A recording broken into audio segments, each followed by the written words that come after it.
નમસ્કાર, મંતવ્ય ન્યૂઝમાં આપનું સ્વાગત છે અને હું છું આપની સાથે હિરલ।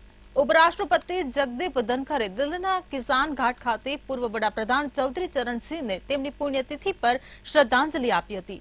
આ દરમિયાન ચૌધરી ચરણસિંહના પૌત્ર અને આરએલડીના વડા જયંતસિંહ પણ તેમની સાથે હાજર હતા। તેમણે પુણ્યતિથિ પર શ્રદ્ધાંજલિ આપી તેમના આશીર્વાદ લીધા હતા। આજે ભારતના પૂર્વ પ્રધાનમંત્રી ભારત રત્ન ચૌધરી ચરણસિંહની પુણ્યતિથિ છે। ચરણસિંહ ઉર્ગતના 5મા વડાપ્રધાન હતા। તેમને કિસાનોની અવાજ બુલંદ કરવાવાળા પ્રખર નેતા માનવામાં આવતા હતા।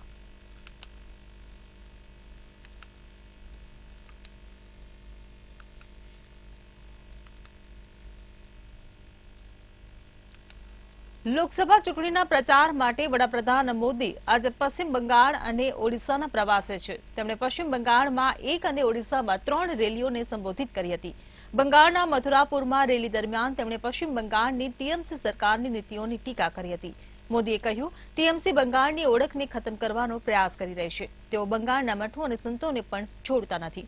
મોદીએ વધુમાં કહ્યું કે ટીએમસી ઇસ્કોન, રામકૃષ્ણ મઠ અને ભારત સેવાશ્રમ જેવી સંસ્થાઓને અપશબ્દો કહી રહી છે। તેમના ગુંડાઓ મઠો પર હુમલા કરી રહ્યા છે। અયોધ્યામાં 500 વર્ષ બાદ ભગવાન રામનું મંદિર બનાવવામાં આવ્યું છે। રામ મંદિર આપણી આસ્થાનું કેન્દ્ર છે। ટીએમસીના લોકો રામ મંદિરને અપવિત્ર કહે છે। આવી ટીએમસી ક્યારેય બંગાળની સંસ્કૃતિનું રક્ષણ નહીં કરી શકે।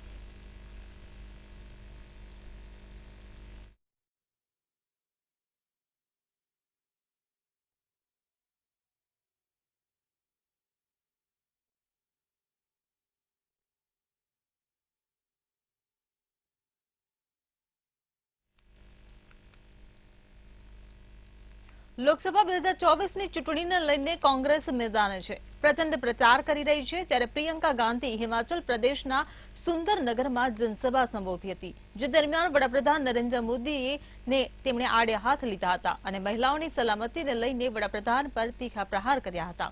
પ્રહાર કરતા તેમણે કહ્યું કે જ્યારે પણ મહિલાઓ પર અત્યાચાર થયા ત્યારે નરેન્દ્ર મોદી મહિલાઓની સહાયતા માટે ક્યારેય ન આવ્યા। જેના પુરાવાના ભાગરૂપે પ્રિયંકા ગાંધીએ યુપીના હાથરસ અને ઉન્નાવ કાંડને યાદ કર્યો।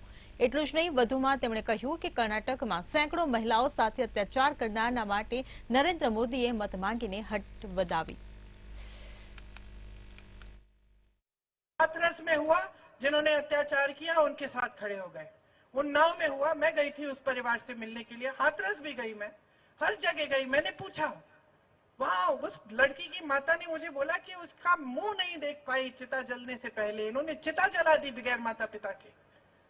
दूसरी जगह उन्नाव गई, लड़की के पिता ने मुझे कहा कि उस लड़की में इतना साहस था, रोज सुबह उठ के अलग डिस्ट्रिक्ट में जाती थी क्योंकि उनके डिस्ट्रिक्ट में उनका एफआईआर भी दर्ज नहीं हुआ। वहां एक दिन चली गई कचहरी में, वापस आते हुए उन्होंने जला दिया। किलोमीटर चली, जलते जलते कोई नहीं आया उनकी मदद करने के लिए। जब मैं वहां गई, पूरे प्रशासन, पूरी सरकार अत्याचारी के साथ खड़ी थी। उसके परिवार के पास कोई नहीं आया मदद करने के लिए। यही मणिपुर में हुआ। कर्नाटका में तो हद हो गई।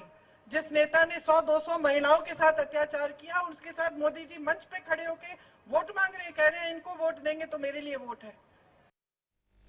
લોકસભા ચૂંટણી 2024માં હિમાચલની મંડી લોકસભા સીટ પરથી બીજેપી ઉમેદવાર કંગના રનૌત સામે કરણી સેનાએ મોરચો માંડ્યો છે।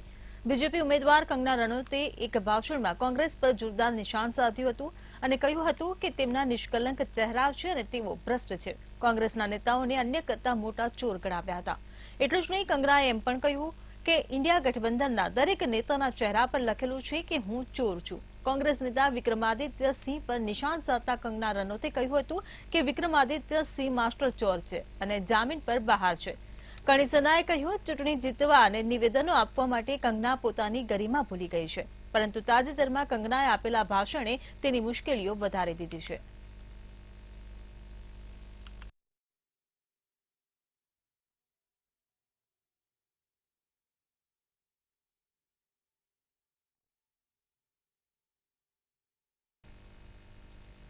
દિલ્હીના મુખ્યમંત્રી અરવિંદ કેજરીવાલની મુશ્કેલીમાં વધારો થયો છે। સુપ્રીમ કોર્ટે કેજરીવાલની વચગાળાની જામીન 7 દિવસ સુધી લંબાવવાની અરજીને સ્વીકારવાનો ઇનકાર કરી દીધો છે। ત્યારે હવે કેજરીવાલને 2 જૂને પાછા તિહાર જેલમાં જવું પડશે। જો કે સુપ્રીમ કોર્ટે અરવિંદ કેજરીવાલને નિયમિત જામીન માટે ટ્રાયલ કોર્ટમાં જવાની છૂટ આપી છે, જેના કારણે અરવિંદ કેજરીવાલની જામીન અરજી સ્વીકારવામાં આવી રહી નથી। ઉલ્લેખનીય છે કે 4 જૂને સ્થાનિક કોર્ટમાં ઈડીની પૂરક ચાર્જશીટ પર સુનાવણી થશે. મહત્વનું છે કે ઈડીએ 17 મેના રોજ રાઉઝ એવન્યુ કોર્ટમાં 18મી સપ્લિમેન્ટરી ચાર્જશીટ દાખલ કરી હતી, જેમાં કેજરીવાલ અને આપને આરોપી બનાવવામાં આવ્યા હતા, જેને લઈને અત્યાર સુધી કેજરીવાલની સુપ્રીમ કોર્ટમાં 7 વખત સુનાવણી થઈ ચૂકી છે.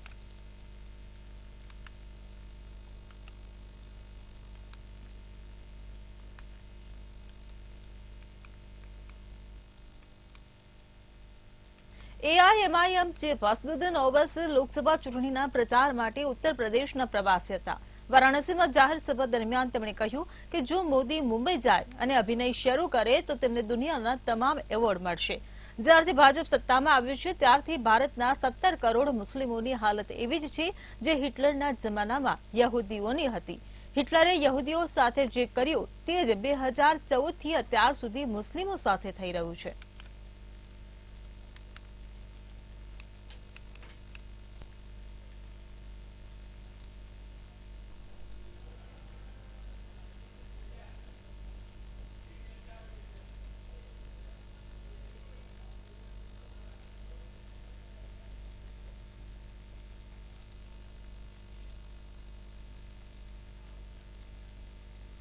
હરિયાણામાં લોકસભા ચૂંટણીના મતદાન બાદ હવે રાજકીય પક્ષોએ સમીક્ષા શરૂ કરી દીધી છે. 27 મેના રોજ પંચકુલામાં ભાજપની સમીક્ષા બેઠક યોજાઈ હતી, જેમાં આંતરિક અહેવાલ રજૂ કરવામાં આવ્યો હતો. રિપોર્ટ અનુસાર 2 સીટો સિરસા અને રોહતકના રિપોર્ટ ખરાબ જોવા મળ્યા છે. તે જ સમયે 4 બેઠકો સોનીપત, અંબાલા, કુરુક્ષેત્ર અને ભિવાની મહેન્દ્રગઢ પર સખત લડાઈ ઊભી થઈ છે. તો બીજી તરફ હવે ભાજપમાં પણ પાર્ટીના લોકસભા ઉમેદવારો વિરુદ્ધ કામ કરી રહેલા નેતાઓને લઈને હોબાળો મચી ગયો છે. સોનીપતથી ભાજપના ઉમેદવાર મોહનલાલ બરોલી ખુલ્લા મંચ પર આવ્યા છે અને કહ્યું છે કે તેમની પાસે કેટલાક ઓડિયો અને વિડીયો છે, જેમાં સ્પષ્ટ છે કે પાર્ટીના નેતાઓ કોંગ્રેસના ઉમેદવારો માટે પ્રચાર કરી રહ્યા છે.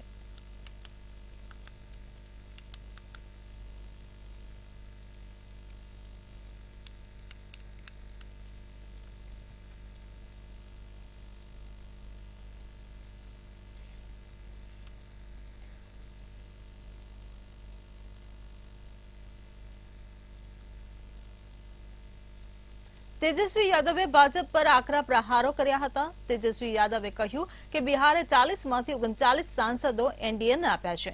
ગુજરાત કરતાં પણ વધુ સાંસદો આપ્યા છે, પરંતુ ગુજરાતને જ બધું મળશે અને બિહારને ઠેંગો મળશે. માટે હવે આવું ન થાય તે માટે આ વખતે બિહારની જનતા આ લોકોને પાઠ ભણાવશે.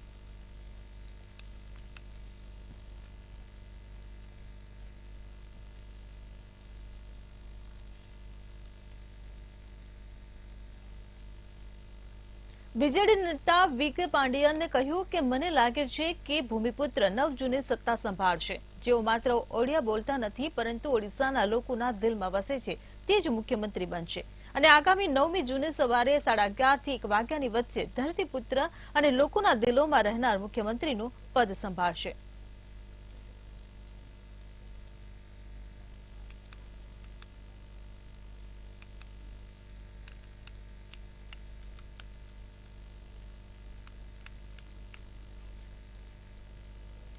તો ભૂમિપુત્ર 9 જૂને સત્તા સંભાળશે તેવું નિવેદન આપ્યું છે. ઓડિશાના લોકોના દિલમાં વસે છે હોવાનું તેજસ્વી યાદવે નિવેદન આપ્યું છે. તો આગામી 9મી જૂને સવારે 11:30 વાગે સીએમ પદ સંભાળશે હોવાનું પણ નિવેદન આપ્યું છે. તો તેજસ્વી યાદવે આકરા પ્રહાર કર્યા છે.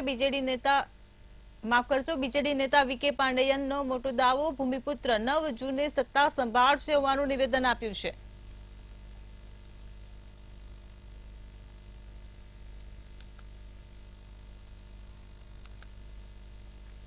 હરિયાણાની કુરુક્ષેત્ર લોકસભા સીટ પરથી ભાજપના ઉમેદવાર અને દેશના જાણીતા ઉદ્યોગપતિ નવીન જિંદાલનો એક વિડીયો સામે આવ્યો છે.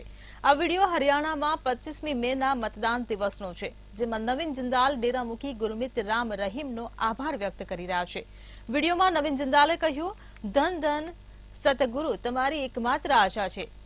મારા તમામ પ્રેમાળ ભાઈ બહેનોને મારા રામ રામ. હું મારા આદરણીય પિતા રામ રહીમનો તેમના આશીર્વાદ આપવા માટે ખૂબ જ આભારી છું અને હું તમારા બધા બહેનો અને ભાઈઓનો પણ આભારી છું, જેમણે મને ખૂબ પ્રેમ અને આશીર્વાદ આપ્યા. એક દિવસ પહેલા જ ડેરા મેનેજર રણજીતસિંહની હત્યાના કેસમાં રામ રહીમને પંજાબ અને હરિયાણા હાઈકોર્ટે નિર્દોષ જાહેર કર્યો હતો.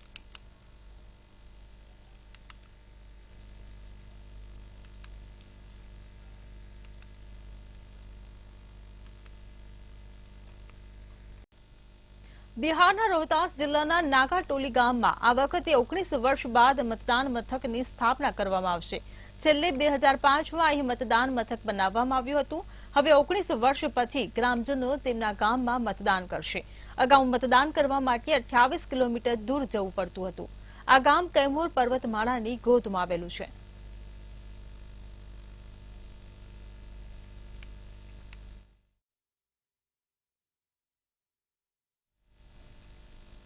છત્તીસગઢના બીજાપુરમાં એકવાર ફરી પોલીસ અને નક્સલવાદીઓ વચ્ચે અથડામણ થઈ હતી. મદેડ પીએસ બોર્ડર હેઠળના જંગલ વિસ્તારમાં ચાલી રહેલા એન્કાઉન્ટરમાં સુરક્ષા દળોએ 2 નક્સલીઓને ઠાર કર્યા હતા. વર્દીધારી 2 નક્સલીઓના મૃતદેહ મળી આવ્યા હતા અને તેમની પાસેથી હથિયારો પણ મળી આવ્યા હતા. બીજાપુરના એસપી જીતેન્દ્ર યાદવે એન્કાઉન્ટરની પુષ્ટિ કરી છે. સુરક્ષા દળો હજુ પણ સ્થળ પર હાજર છે અને બંને વચ્ચે અથડામણ ચાલુ છે. ત્યારે આ સમગ્ર મામલે બીજાપુરના એસપી જીતેન્દ્ર કુમાર યાદવનો સંપર્ક કરવાનો પ્રયાસ કરવામાં આવ્યો હતો, પરંતુ તેઓ સૈનિકોના સંપર્કમાં છે અને તેમણે કહ્યું છે કે સૈનિકો પરત ફર્યા બાદ તેઓ વિગતવાર માહિતી આપશે. જ્યારે સૂત્રોએ જણાવ્યું છે કે આ એન્કાઉન્ટરમાં અત્યાર સુધીમાં 2 નક્સલવાદીઓ માર્યા ગયા છે.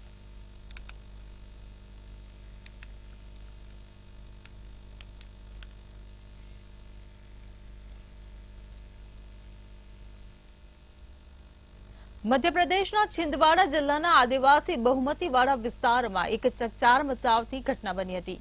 આ ઘટના માહુલઝીર હેઠળ આવતા બોદલ કછાડ ગામમાં બની હતી, જ્યાં એક પરિવારના મોભીએ 8 સભ્યોની ઘાતકી હત્યા કરી નાખી હતી. આ હત્યાઓ કરવા માટે કુહાડીનો ઉપયોગ કરવામાં આવ્યો હતો. ઘટના સ્થળે સર્જાયેલા દ્રશ્યો જોઈને ભલભલાની રૂહ કંપી ગઈ હતી. જોકે પરિવારના સભ્યોની ક્રૂરતાપૂર્વક હત્યા કર્યા બાદ ખુદ પરિવારના મોભીએ પણ ગળે ફાંસો ખાઈ લીધો હતો. જોકે આ હત્યાઓ કરવા પાછળનું કારણ હજી પણ જાણી શકાયું નથી. જ્યારે આ મામલે પોલીસે ઘટના સ્થળે પહોંચીને તપાસ હાથ ધરી હતી.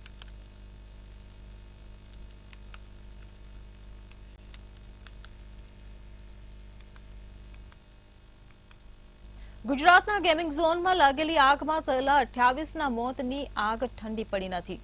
ત્યાં હરિયાણા સોનીપતમાં આવેલી ફેક્ટરીમાં લાગેલી આગમાં 30 મજૂરો દાઝ્યા છે. સોનીપતના ઇન્ડસ્ટ્રીયલ એરિયામાં આવેલી રબરની ફેક્ટરીમાં લાગેલી આગમાં દાઝેલા 70 મજૂરોની સારવાર ચાલી રહી છે. ફેક્ટરીમાં આગ લાગવાની સૂચના મળતા ફાયર બ્રિગેડે ઘટના સ્થળે પહોંચી ભારે જહેમત બાદ આગ પર કાબુ મેળવ્યો હતો. બધા ઇજાગ્રસ્ત મજૂરોને હોસ્પિટલ લઈ જવામાં આવ્યા છે અને તેમની સારવાર ચાલી રહી છે. સોનીપતમાં રાય ઇન્ડસ્ટ્રીયલ એરિયા સ્થિત ફેક્ટરીમાં રબરના બેલ્ટ બનાવવાનું આયોજન થાય છે. ફેક્ટરીમાં કામ ચાલતું હતું કે અચાનક આગ લાગી ગઈ હતી. ફેક્ટરીમાં રબર હોવાને લીધે આગ ઝડપથી ફેલાઈ ગઈ હતી, જેના લીધે બિલકુલ ગુજરાતના ગેમિંગ ઝોન જેવી જ સ્થિતિનું નિર્માણ થયું હતું. આ આગ લાગવાનું પ્રાથમિક કારણ શોર્ટ સર્કિટ મનાઈ રહ્યું છે.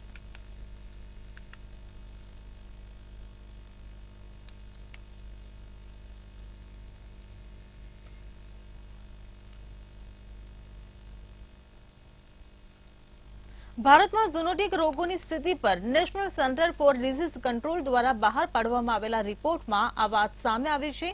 2009થી 2013ની વચ્ચે ભારતમાં ઝૂનોટિક રોગોના 191 કેસ ફાટી નીકળ્યા હતા, જેના કારણે 30 લાખથી વધુ લોકો વિવિધ વાયરસથી સંક્રમિત થયા હતા. તે જ સમયે 2014થી 2023ની વચ્ચે તેમની સંખ્યા 400ને પાર હટી ગઈ હતી. 2014 પહેલા ઝિકા વાયરસનો કોઈ કેસ ન હતો, પરંતુ ત્યારથી 300 કેસ નોંધાયા છે. 2016માં અમદાવાદમાં પ્રથમ 3 કેસ નોંધાયા હતા. ત્યારે સૌથી વધુ કેસ રાજસ્થાન અને યુપીમાં નોંધાયા છે.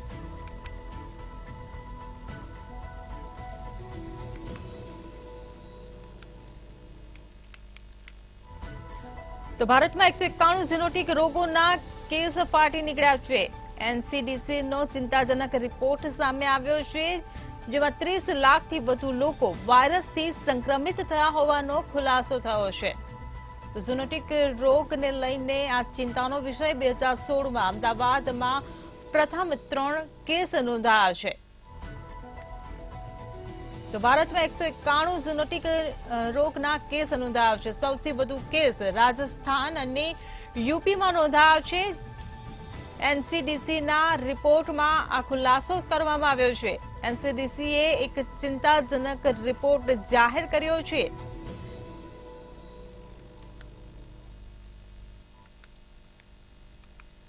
મિઝોરમમાં મુશળધાર વરસાદ પડવાને કારણે ભૂસ્ખલન થતા અત્યાર સુધીમાં કુલ 25 લોકોના મોત થયા છે, જ્યારે હજી પણ ઘણા લોકો કાટમાળ નીચે દબાયેલા હોવાથી મૃત્યુઆંક વધવાની સંભાવના વ્યક્ત કરાઈ છે.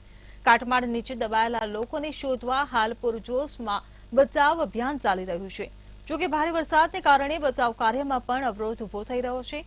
ભૂસ્ખલનને કારણે ઘણા મકાનો અને શિબિરો પણ ધરાશાયી થયા છે. તંત્રના અધિકારીએ જણાવ્યું કે હાલ રાજ્યમાં વાતાવરણ ઠીક છે અને વાદળછાયું વાતાવરણ છે. જોકે સવારથી વરસાદ બંધ થતા રાહત કાર્ય ઝડપી શરૂ કરી દેવાયું છે.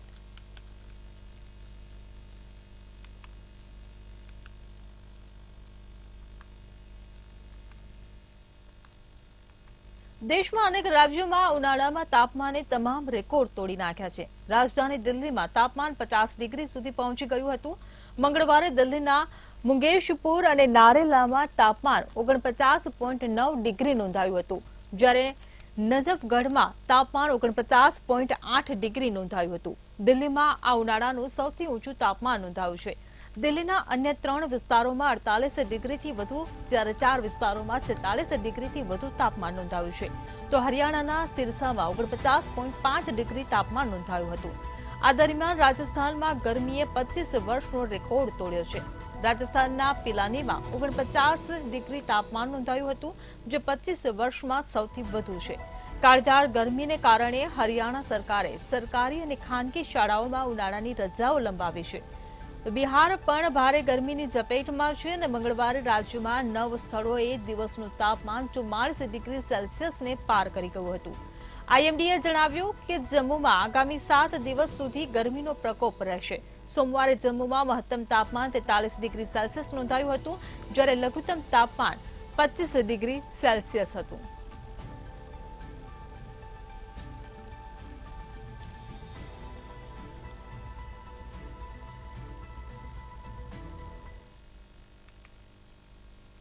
દેશભરમાં પ્રચંડ ગરમીનો પ્રકોપ યથાવત જોવા મળી રહ્યો છે, ત્યારે રાજસ્થાન, હરિયાણા, મધ્યપ્રદેશ, ઉત્તર પ્રદેશ અને બિહાર પણ આકરી ગરમીની લપેટમાં છે. અનેક રાજ્યોની સ્કૂલોમાં ગરમીની રજા છે, પરંતુ બિહારમાં હજી પણ સ્કૂલો ચાલુ છે. બિહારના બેગુસરાય અને શેખપુરામાં 48 વિદ્યાર્થીનીઓ બેહોશ થઈને ક્લાસરૂમમાં ઢળી પડી હોવાની ઘટના સામે આવી છે. એક સ્કૂલમાં પ્રચંડ ગરમીના કારણે વિદ્યાર્થીનીઓની તબિયત ખરાબ થઈ હતી, ત્યારે તબિયત ખરાબ થતા તાત્કાલિક હોસ્પિટલમાં દાખલ કરવામાં આવી છે. આકરી ગરમીના કારણે શેખપુરા જિલ્લાના અરિયારી બ્લોક હેઠળ મનકોલ અપગ્રેડેડ મિડલ સ્કૂલ સહિત ઘણી સ્કૂલોમાં વિદ્યાર્થીનીઓ બેહોશ થઈ ગઈ હતી. પ્રચંડ ગરમીના કારણે કેટલીક વિદ્યાર્થીનીઓ પ્રાર્થના દરમિયાન અને કેટલીક વિદ્યાર્થીનીઓ ક્લાસરૂમમાં બેહોશ થઈ હતી. ત્યારે વિદ્યાર્થીનીઓ બેહોશ થઈ જવાથી શિક્ષકોમાં અફરાતફરી મચી ગઈ હતી. વિદ્યાર્થીનીઓના પરિવારજનોને આ બાબતની જાણ થતાં તેઓ પણ સ્કૂલમાં પહોંચી ગયા હતા. ત્યારબાદ વિદ્યાર્થીનીઓને હોસ્પિટલમાં દાખલ કરવામાં આવી છે.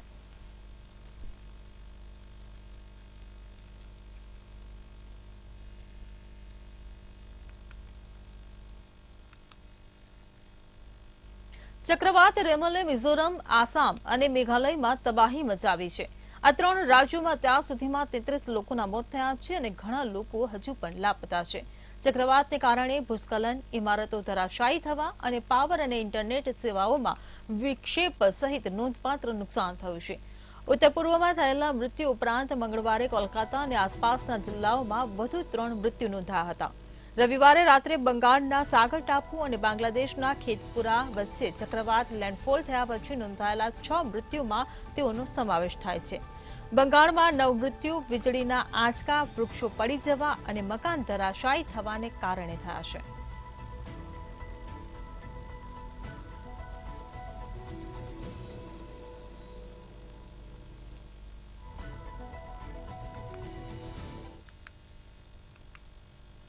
કેરળમાં આ વખતે ચોમાસું સમય પહેલા દસ્તક આપી રહ્યું છે. રાજ્યમાં ચોમાસાની સામાન્ય તારીખ 1 જૂન છે, જો કે તેમાં 3-4 દિવસ આગળ અથવા પાછળ થવું સામાન્ય માનવામાં આવે છે. ત્યારે હવામાન વિભાગના જણાવ્યા અનુસાર આ વખતે ચોમાસું 30 મેના રોજ કેરળમાં આવી શકે છે. આ પછી રાજ્યમાં ભારે વરસાદ જોવા મળશે. જો કે કેરળ પહેલાથી જ ભારે વરસાદ અને જળબંબાકારનો સામનો કરી રહ્યું છે. આઈએમડીએ કહ્યું હતું કે કેરળમાં પ્રી મોન્સૂન વરસાદ ટૂંક સમયમાં ચોમાસાના વરસાદમાં ફેરવાઈ જશે. આઈએમડીએ આજે કટ્ટયમ અને એર્નાકુલમ જિલ્લામાં રેડ એલર્ટ અને અન્ય 3 જિલ્લાઓમાં ઓરેન્જ એલર્ટ જાહેર કર્યું છે. રાજ્યના અનેક વિસ્તારોમાં છેલ્લા ઘણા દિવસોથી ભારે વરસાદ ચાલુ છે. દક્ષિણ પશ્ચિમ ચોમાસું સામાન્ય રીતે 1 જૂનની આસપાસ કેરળમાં પ્રવેશ કરે છે. સામાન્ય રીતે તે ઉછાળા સાથે ઉત્તર તરફ આગળ વધે છે અને 15 જુલાઈની આસપાસ સમગ્ર દેશમાં ચોમાસું બેસી જાય છે. આ પહેલા 22મી મેના રોજ ચોમાસું આંદામાન અને નિકોબારમાં પહોંચી જાય છે. ત્યારે આ વખતે ચોમાસું સામાન્ય કરતા 3 દિવસ વહેલું એટલે કે 19મી મેના રોજ આંદામાનમાં આવી ગયું છે. આંદામાન નિકોબારમાં 22 મે, બંગાળની ખાડીમાં 26 મે, કેરળ, તમિલનાડુમાં 1 જૂન, કર્ણાટક, આંધ્રપ્રદેશ અને આસામના કેટલાક ભાગોમાં 5 જૂન, મહારાષ્ટ્ર, તેલંગાણા અને આંધ્રપ્રદેશનો ઉપરનો ભાગ, પશ્ચિમ બંગાળમાં 10 જૂન, ગુજરાત અને મધ્યપ્રદેશ, છત્તીસગઢ, ઓડિશા, ઝારખંડ અને બિહારની સરહદમાં 15 જૂન, ગુજરાતના આંતરિક વિસ્તારો, મધ્યપ્રદેશના મધ્ય ભાગો અને ઉત્તર પ્રદેશના ભાગોમાં 20 જૂન, ગુજરાત, રાજસ્થાન, મધ્યપ્રદેશ, ઉત્તર પ્રદેશ, ઉત્તરાખંડ, હિમાચલ પ્રદેશ અને કાશ્મીરમાં 25 જૂન, રાજસ્થાન, દિલ્હી, હરિયાણા, પંજાબમાં 30 જૂન અને રાજસ્થાનમાં 5 જુલાઈથી ચોમાસું બેસશે.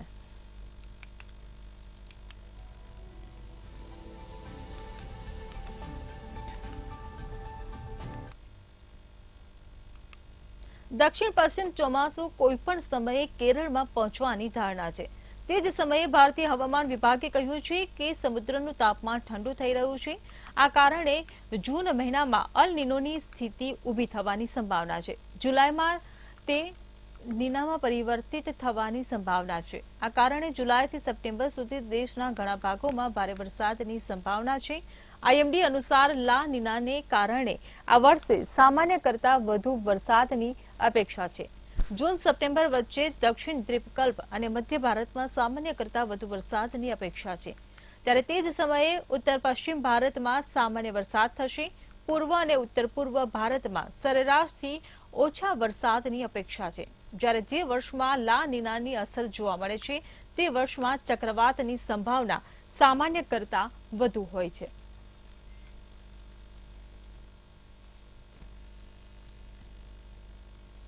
હાલ સમાચારોમાં બસ આટલું જ. વધુ સમાચાર માટે જોતા રહો મંતવ્ય ન્યૂઝ. નમસ્કાર.